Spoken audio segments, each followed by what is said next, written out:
So hi guys, आज माझा first blog आहे आणि आज आम्ही द्वारकाधीश मंदिरात जाणार आहोत, जे रिसेंटली विरारीसला ओपन झालं आहे आणि सगळे क्लास फ्रेंड्स आहोत.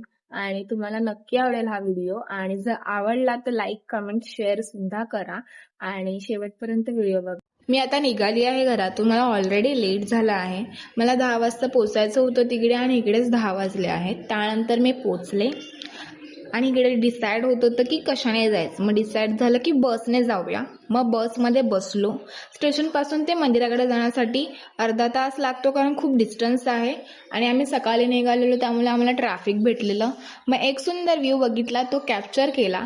मग बस स्टॉपवर उतरलो. बस स्टॉपवरून ते मंदिराकडे जाण्यासाठी परत एक रिक्षा करावी लागली, कारण खूप आतमध्ये मंदिर आहे. आणि आम्ही फायनली पोचलो मंदिराच्या इकडे. आणि ही माझी शॉकिंग रिॲक्शन होती, कारण खूप सुंदर मंदिर बनवलं आणि मी एकदा तरी रेकमेंड करते तुम्हाला जायला. आणि दर्शन पण मस्त झालं. फोन अलाउड नव्हता म्हणून नाही काय कॅप्चर करता आलं. मग मी फिट चेक केला. मला कमेंट सेक्शनमध्ये सांगा की मी कशी दिसते.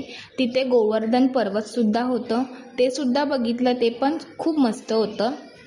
फोटोज वगैरे सगळे काढले. तिकडे ज्यूस, उपमा, शिरा हे सगळं होतं, ते खाल्लं. आणि तिथे एक कॉलेज होतं, तिथे पेंटिंग्स लावलेला. खूप सुंदर पेंटिंग्स होता, मला खूप आवडल्या पेंटिंग्स. तिकडे प्रसादमध्ये खिचडी शिरा होता. शिरा खूप मस्त होता. आणि नंतर आम्ही रिटर्न निघालो.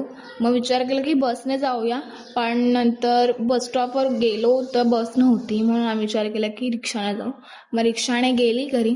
फायनली मी पोचली घरी. आणि मला कमेंट सेक्शनमध्ये सांगा की कसा वाटला ब्लॉग. आणि थँक्यू फॉर वॉचिंग. बाय.